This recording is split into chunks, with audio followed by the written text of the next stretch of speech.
दोस्तों, आज की कहानी एक ऐसी रानी की है जिसे किसी ने नहीं देखा था और उसे देखने की चाह में ना जाने कितनों ने अपनी जान गंवाई। आखिर सच्चाई क्या थी, कहानी पूरा सुने। एक राज्य की राजकुमारी चित्रा की सुंदरता के चर्चे कई राज्यों और दूर गांवों में थे। चित्रा की सुंदरता की सब कल्पना मात्र करते थे, क्योंकि आज तक उस रानी को किसी ने देखा ही नहीं था। रानी के पिता नहीं रहे, न ही उनकी माताजी हैं। पिता की मृत्यु के बाद वो ही अपने राज्य को संभालती रही थी। वो रोज एक सभा लगाती थी और उस सभा में सिर्फ उसे देखने के लिए दूर दराज के गांव से कई लोग आते थे। कई राजकुमार और राजा भी चित्रा को देखने आते थे। रानी की सभा रोज एक खुले मैदान में लगती थी। राजा और राजकुमार न सिर्फ उसे देखने आते थे, बल्कि उसके लिए कई राजा में युद्ध भी हो गया। भरी सभा में रानी एक बड़े पर्दे के पीछे बैठी रहती थी।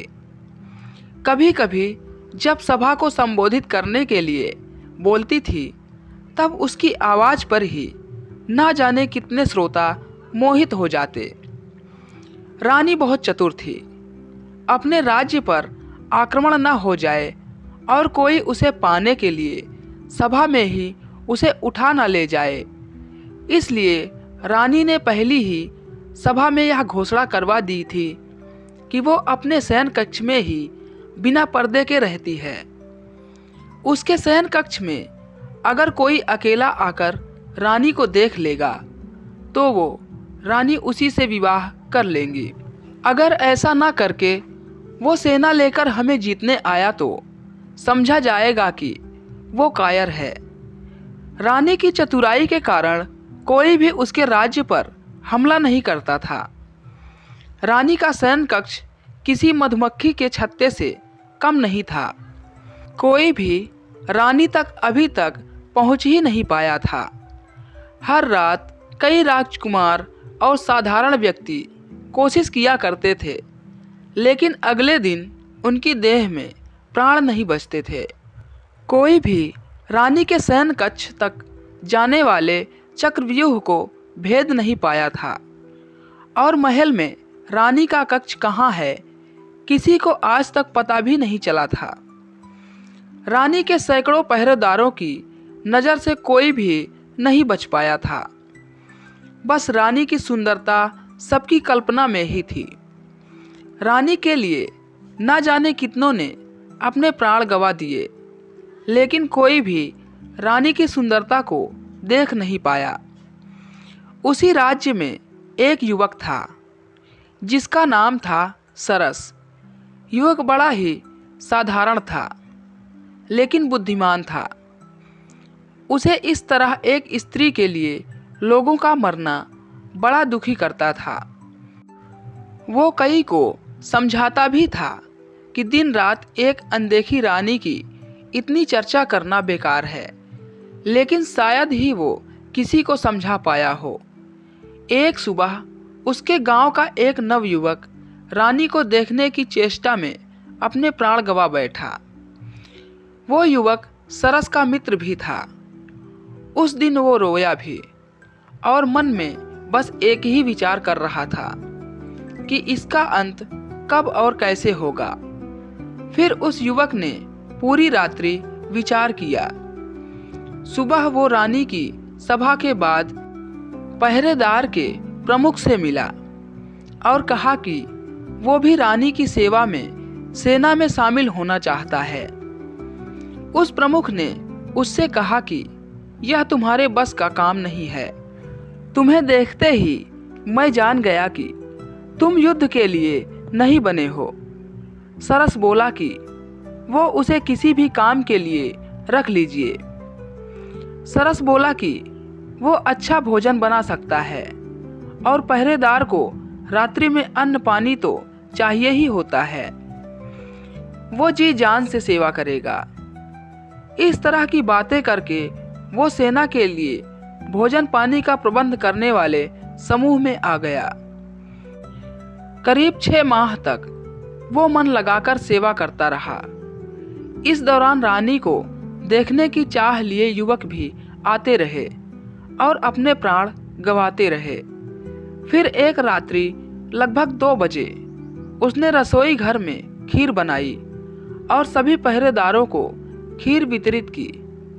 कई ने मना किया कि उन्हें सचेत रहना है, लेकिन उसने कहा कि आज कोई नहीं आने वाला है, क्योंकि रात चांदनी है और कोई मूर्ख ही आ जाएगा। सभी पहरेदार को उसने खीर खिला दी। खीर खाने के कुछ समय बाद सभी मूर्छित होकर गिर पड़े। सरस ने खीर में बेहोशी की दवा मिला दी थी। सरस अब रानी का कक्ष ढूंढने लगा। 6 माह से वो यहाँ है, लेकिन इतना सख्त पहरा और पाबंदी है कि उसे भी पता नहीं है कि रानी किस कक्ष में सोती है। कुछ समय बीत जाने के बाद सरस को अब चिंता होने लगी, क्योंकि नशे की दवा का असर कभी भी समाप्त हो सकता था। फिर उसे एक चौक में नीचे तलघर में जाने का रास्ता दिखाई दिया। वो जैसे ही उस रास्ते पर गया, वहाँ कक्ष के बाहर ही 2 पहरेदार और थे, जिसका उसे पता ही नहीं था। वो छुप गया और विचार करने लगा। फिर उसने दीवार पर अपना सर दे मारा और उन पहरेदार की तरफ लड़खड़ाता हुआ गया।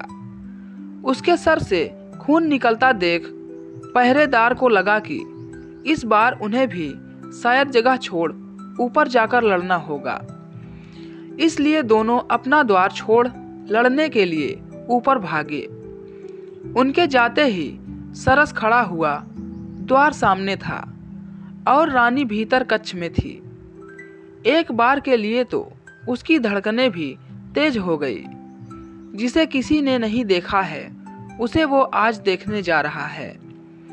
उसने द्वार खोलने के लिए द्वार पर हाथ लगाया और धक्का मारा, लेकिन वो द्वार नहीं खुला। द्वार पर नीचे एक बड़ा ताला उसे दिखाई ही नहीं दिया। उसने सोचा कि अब उसकी जान गई, क्योंकि कुछ समय में पहरेदार होश में आ जाएंगे और वो पकड़ा जाएगा। उसने कैसे सोच लिया कि जिस रानी के लिए इतने पहरेदार लगे, उसके द्वार पर कोई ताला नहीं होगा। लेकिन फिर उसकी आंखें चमक उठी, क्योंकि पहरेदार की चाबी उनके भागते वक्त वहीं गिर गई थी। अब उसने बिल्कुल भी देर नहीं की और चाबी लेकर द्वार खोल दिया। कक्ष के भीतर आकर उसने द्वार जल्दी से बंद किया और फिर ताला लगा लिया। अब उसने पहले एक गहरी सांस ली, फिर आंखें खोली तो उसे दिखाई दिया एक आलीशान कक्ष। सुगंधित पुष्प भांति वो कक्ष सुगंध दे रहा था, लेकिन कक्ष में प्रकाश कम था। वो रानी के बिस्तर के पास गया। उसके कदमों की सरसराहट से रानी की नींद खुल गई और वो घबराकर उठकर बैठ गई। रानी के कक्ष में पहली बार कोई आया था। रानी ने पहले अपने चेहरे पर पर्दा किया, फिर लड़खड़ाते शब्दों से पूछा, कौन है? सरस बोला, अभी तक तो साधारण हूँ, लेकिन आपका मुख देखने के बाद हो सकता है कि साधारण ना रहूं। रानी घबरा कर खड़ी हो गई। सरस बोला कि अब यह पर्दा क्यों? अब तो मैं इस शयन कक्ष तक आ गया। अब तो मुझे वो चेहरा दिखा दीजिए जिसने ना जाने कितनों की जान ले ली। अब तो प्रकाश में आ जाइए। रानी ने अपना पर्दा हटाया और प्रकाश में आई। युवक सरस ने देखा और चौंक गया, क्योंकि लोगों के द्वारा रानी की जिस तरह कल्पना की जा रही थी, रानी उसके बिल्कुल विपरीत थी। रानी का रंग साफ नहीं था और ना ही चेहरे पर आभा थी। युवक उसे देखकर हंसा और कहा कि अच्छा, इसलिए आप अपना चेहरा छिपाए बैठी थी, क्योंकि तुम्हें लगता है कि यह दिखाने योग्य नहीं है। रानी अब सर नीचे कर चुपचाप युवक की बात सुन रही है। फिर रानी कहती है, स्त्री सुंदर ना हो तो कौन विवाह करता है? क्या तुम अब मुझे देखने के बाद मुझसे विवाह करोगे? तुम पुरुष किस तरह की स्त्री चाहते हो मुझे पता है। जरा सोचो, एक अकेली स्त्री, वो भी अगर सुंदर ना हो तो कैसे और कब तक अपने राज्य को बचा पाती? यह मेरी चतुराई है कि मैं अभी तक रानी हूँ, किसी के अधीन नहीं हूँ। सरस बोला, तुम्हारी चतुराई ने ना जाने कितने प्राण लिए, तुम्हें पता है? रानी बोली, प्राण मैंने नहीं, उनकी सुंदर स्त्री की चाह ने लिए। तुम बताओ, अगर तुम पहले ही जानते कि मैं सुंदर नहीं हूं, तो क्या अपने प्राण की बाजी लगाकर यहाँ तक आते? तुम मुझसे विवाह करो, अपनी पत्नी की सुंदरता का भ्रम इसी तरह लोगों में बनाए रखो। तुम्हारा भी मान बढ़ेगा कि जिसे कोई नहीं पा सका उसे तुमने पा लिया। सरस कुछ सोचने लगा।